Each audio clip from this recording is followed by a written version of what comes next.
আজকে কথা বলবো মাইক্রোপ্লাস্টিক নিয়ে। মাইক্রোপ্লাস্টিক কি, কিভাবে এটা আমাদের শরীরে আসে, এর ক্ষতিকর দিকগুলো কি কি, এবং কিছু টিপস এবং ট্রিক্স যার মাধ্যমে খুব সহজে আপনি 80 to 90% মাইক্রোপ্লাস্টিকের যে এক্সপোজার এখান থেকে বাঁচতে পারবেন। আশা করি আজকের ভিডিওটা আপনার জন্য খুবই হেল্পফুল হবে। চলুন দেখা যাক। তো মাইক্রোপ্লাস্টিক কি? খুব সহজ। আমরা যে প্লাস্টিক ইউজ করি সেখান থেকে মাইক্রো মানে ছোট ছোট প্লাস্টিকের কণা, এটাকে বলে মাইক্রোপ্লাস্টিক। এই কণাগুলো এরকম হতে পারে যে আপনি দেখতে পারেন সরিষা দানার সমান, আবার কিছু কিছু মাইক্রোপ্লাস্টিক যেগুলো আমাদের চুলের চেয়েও ছোট, মানে অনেকটা 0.07 মিলিমিটারের চেয়েও ছোট, সেগুলো আমাদের ব্লাডে যখন আসে তখন সেটা আরও অনেক ক্ষতি বয়ে নিয়ে আসে। কোথা থেকে আসে? খুব সহজে, যেখানেই আমরা প্লাস্টিকের জিনিসপত্র ইউজ করি সেখান থেকে মাইক্রোপ্লাস্টিক লিচিং প্রক্রিয়ায় আমাদের শরীরে ঢুকে যায়। ইদানিংকালে সোশ্যাল মিডিয়াতে মাইক্রোপ্লাস্টিক নিয়ে অনেক কথা উঠছে, হাইপ উঠছে, লোকজন অনেক সচেতন হওয়ার চেষ্টা করছেন, এবং অ্যাকচুয়ালি আমাদের এখন এই মুহূর্তে মাইক্রোপ্লাস্টিক নিয়ে সচেতন হওয়াটা খুবই জরুরি। কারণ এখনকার দিনে আমাদের শরীরে অলমোস্ট সব অঙ্গ প্রত্যঙ্গে মাইক্রোপ্লাস্টিক পাওয়া গেছে। শুধুমাত্র তো রক্ত না, রক্ত ছাড়াও হার্ট, লিভার, কিডনি, লাংস, এই সবগুলোতে মাইক্রোপ্লাস্টিকের উপস্থিতি লক্ষ্য করা গিয়েছে। এবং আপনি শুনলে অবাক হবেন যে নবজাতক শিশু যে এই মাত্র পৃথিবীতে আসছে তার শরীরেও মাইক্রোপ্লাস্টিক পাওয়া গিয়েছে। অর্থাৎ মাইক্রোপ্লাস্টিক মায়ের শরীর থেকে প্লাসেন্টার মাধ্যমে এই নবজাতক শিশুর মধ্যেও কিন্তু চলে যাচ্ছে। আমরা হয়তো অনেকেই জানি না যে এই মাইক্রোপ্লাস্টিক আমাদের শরীরে এসে আমাদের শরীরকে কিছুটা কনফিউজ করে দেয়। আমাদের শরীর ঠিকমতো বুঝতে পারে না যে কোনটা মাইক্রোপ্লাস্টিক আর কোনটা আমাদের রিয়েল হরমোন। গবেষণায় দেখা গিয়েছে যে এই মাইক্রোপ্লাস্টিকের এক্সপোজারের কারণে আমাদের বিভিন্ন রকম অসুখ হতে পারে, যেমন ডায়াবেটিক্স হতে পারে, ওবিসিটি হতে পারে, সেই সাথে সাথে বিভিন্ন নিউরো ডিজেনারেটিভ ডিজিজ যেমন পার্কিনসন ডিজিজ, অ্যালজাইমার ডিজিজ হতে পারে। সেই সাথে সাথে পুরুষদের ইনফার্টিলিটি হতে পারে, অটোইমিউন ডিজিজ যেমন ইনফ্লামেটরি বাউল ডিজিজ বা আইবিডি যেটাকে বলে, আইবিডি হতে পারে। সেই সাথে সাথে এই মাইক্রোপ্লাস্টিক আমাদের ডাইজেস্টিভ ফাংশনের জন্য খুবই হার্মফুল বা ক্ষতিকর হতে পারে। এখন শুনতে হয়তো বা অনেক কঠিন মনে হলেও অল্প কিছু টিপস এবং ট্রিক্সের মাধ্যমে আগে যেটা বলেছি আপনি অলমোস্ট 80 to 90% মাইক্রোপ্লাস্টিকের যে এক্সপোজার এখান থেকে বাঁচতে পারবেন। নাম্বার 1, খাবার পানি। আমরা আমাদের আশেপাশে খাবার পানির মাধ্যমে সবচেয়ে বেশি মাইক্রোপ্লাস্টিক আমাদের শরীরে নিয়ে আসছি। আমরা আশেপাশে পানির বোতলে পানি খাচ্ছি এবং একই বোতল আমরা মাসের পর মাস ইউজ করছি। এই বোতল থেকে লিচিং প্রক্রিয়ায় মাইক্রোপ্লাস্টিক আমাদের শরীরে ঢুকছে। আর এই কারণে প্রথমে যে জিনিসটা আপনাকে কনফার্ম করতে হবে যে আমরা যে পানিটা খাচ্ছি সেই পানির সোর্সটা থেকে আমাদের মাইক্রোপ্লাস্টিককে বন্ধ করতে হবে। এবং সেটা সবচেয়ে ভালো সলিউশন হচ্ছে পানি ফিল্টার করে খাওয়া। কিন্তু যে কোনো ফিল্টার না, এটাকে বলে আরও ফিল্টার বা রিভার্স অসমোসিস ফিল্টার। আমি ঠিক জানি না বাংলাদেশে এটার দাম কত।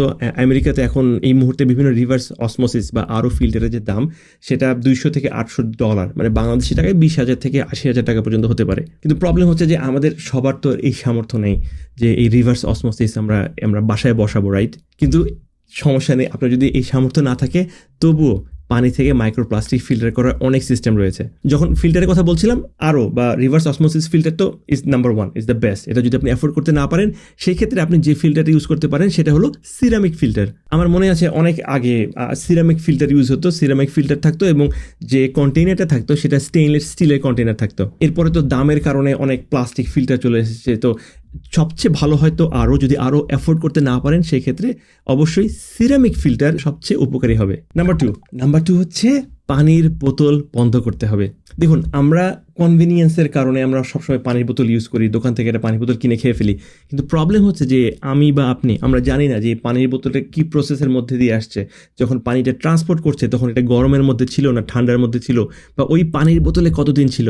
তাই মাইক্রোপ্লাস্টিকের এক্সপোজার কমানোর জন্য ফিল্টারের পরে যে জিনিসটাতে আপনাকে সবচেয়ে বেশি মনোযোগ দিতে হবে, আপনাকে প্লাস্টিক বোতলে পানি খাওয়াটা বন্ধ করতে হবে। সেক্ষেত্রে আপনি যে কাজটা করতে পারেন যে আপনি একটা স্টেনলেস স্টিলের একটা পানির বোতল নিয়ে ঘুরতে পারেন। প্রথম দিকে একটু অড লাগতে পারে যে আপনি পানির বোতল নিয়ে ঘুরছেন, but that's the best way you can avoid microplastics. আমার একটা ওয়াটার বটল রয়েছে, আমি পিএইচডি সময় থেকে আমি ইউজ করে আসছি।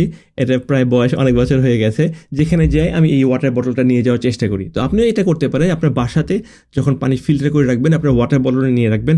আপনি যখন বাইরে গেলেন আপনার ব্যাগে অথবা হাতে করে এই ওয়াটার বটলটা নিয়ে ঘুরতে পারেন। এবং বাসাতেও প্লাস্টিকের গ্লাস বা এগুলো ইউজ না করে, আমি যেমন আমার একটা মেসন জার আছে, এখানে অনেক সময় আমি পানি খাই, আমি ঢেকে রেখেছি ঢাকনা সহ। আপনি এটাও করতে পারেন। সো কাঁচের জিনিসপত্র বা স্টিলের জিনিসপত্র আপনার মাইক্রোপ্লাস্টিক এক্সপোজার থেকে বাঁচতে অনেকটা হেল্প করবে। নাম্বার 3 হচ্ছে পানির ট্যাঙ্ক। আমি জানি আমাদের দেশে আমাদের প্লাস্টিকের পানির ট্যাঙ্ক পাওয়া যায়, আমি নাম নিচ্ছি না বা ব্র্যান্ডের কোনো নাম নিচ্ছি না, এবং সেটা অনেকটাই সস্তা। আমার মনে আছে যে আমি যখন ছোটো ছিলাম আমাদের বাসায় যে পানির ট্যাঙ্কিটা ছিল সেটা ছিল হচ্ছে সিমেন্টের। কিন্তু এখন যেটা দেখা যায় যে ম্যাক্সিমাম বাসাতেই এই সিমেন্টের পানির ট্যাঙ্কি যেটা সেটা পাওয়া যায় না, নর্মালি প্লাস্টিকের পানির ট্যাঙ্কি পাওয়া যায়। সেক্ষেত্রে কী করবেন, প্লাস্টিকের পানির ট্যাঙ্ক থেকে তো ডেফিনেটলি মাইক্রোপ্লাস্টিক আসছে, অ্যান্ড স্পেশালি প্লাস্টিক যখন গরম করা হয় সেখান থেকে আরও বেশি মাইক্রোপ্লাস্টিক লিচিং হয়। ছাদের উপরে আছে গরমে এই ট্যাঙ্কগুলো থেকে প্রচুর পরিমাণে মাইক্রোপ্লাস্টিক লিক হবে। যদি টাকা পয়সার সমস্যা না থাকে, আপনাকে এই পানির ট্যাঙ্কির বদলে সিমেন্টের বা কনভেনশনাল যে ট্যাঙ্কি, সেই ট্যাঙ্কিটা ইউজ করতে হবে। যদি সম্ভব না হয় এবং আপনি যদি সচেতন হন, আপনি যদি ভাবেন যে না ঠিক আছে আমি এখন চেঞ্জ করতে পারছি না, সেক্ষেত্রে কী করা দরকার? সেক্ষেত্রে আমি বলবো যে এই পানির ট্যাঙ্কির উপর যদি পারেন তাহলে একটা শেড দিতে পারেন, একটা ছায়ার মতো করে কিছু দিতে পারেন যেন পানির ট্যাঙ্কিটা এত বেশি গরম না হয়। নেক্সট যে টিপস যেটা আপনাকে মাইক্রোপ্লাস্টিক থেকে বাঁচতে হেল্প করবে সেটা হলো প্লাস্টিকের কোনো কিছু মাইক্রোওয়েভ করা যাবে না। দেখুন, এগেন কোনো ব্র্যান্ড বলছি না, কিন্তু অনেক ব্র্যান্ড আছে যারা বলে যে মাইক্রোওয়েভ প্রুফ। এই জিনিসটা একটা পার্থক্য বুঝতে হবে যে মাইক্রোওয়েভ প্রুফ মানে কিন্তু হচ্ছে যে মাইক্রোওয়েভ করলে জিনিসটা গলবে না, কিন্তু তার মানে এই না যে মাইক্রোওয়েভ করলে সেখান থেকে মাইক্রোপ্লাস্টিক লিচিং হবে না। ম্যাক্সিমাম ক্ষেত্রেই অতিরিক্ত তাপমাত্রায় এই সকল প্লাস্টিক, সেটা যতই মাইক্রোওয়েভ প্রুফ হোক না কেন, সেখান থেকে মাইক্রোপ্লাস্টিক আমাদের খাবারে ডেফিনেটলি আসছে। সেক্ষেত্রে কি করবেন? খুব সহজ। প্লাস্টিক কন্টেনার যেগুলো রয়েছে সেই কন্টেনারে মাইক্রোওয়েভ করবেন না, আইদার কাঁচের অথবা সিরামিকের যে পাত্রগুলো রয়েছে, যে বোলগুলো রয়েছে, সেইগুলোতে আপনাকে খাবার গরম করতে হবে। নেক্সট টিপ হচ্ছে, খাবার যখন প্রিজার্ভ করবেন আইদার ফ্রিজে অথবা ডিপ ফ্রিজে রাখবেন। চেষ্টা করবেন প্লাস্টিকের কন্টেনার অথবা পলিথিনে না রাখতে। সবচেয়ে ভালো হয় আপনি যদি কাঁচের কন্টেনারে করে আইদার ফ্রিজে অথবা ডিপ ফ্রিজে খাবার রাখতে পারেন। এবং লাস্ট যে জিনিস আমরা অনেকেই জানি না, সেটা হলো যে আমরা অনেক সময় টি ব্যাগে করে চা খাই, একবার ডিপ করে চা, গরম পানিতে চা খাই।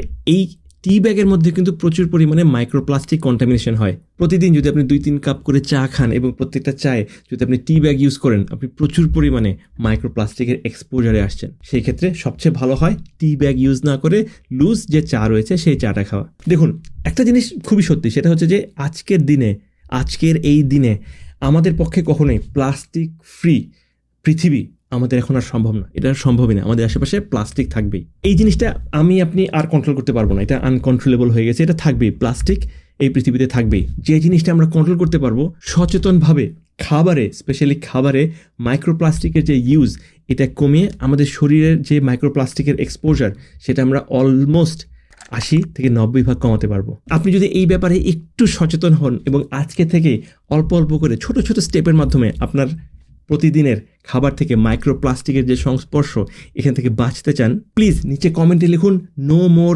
মাইক্রোপ্লাস্টিক। এছাড়াও আপনার যদি অন্য কোনো কমেন্ট বা কোনো কোয়েশ্চেন থাকে, প্লিজ আমাকে জানান কমেন্ট বক্সে। আমি নর্মালি চেষ্টা করি সবার কমেন্টের আনসার করতে। ধন্যবাদ এতক্ষণ পর্যন্ত থাকার জন্য। দেখা হবে নেক্সট ভিডিওতে।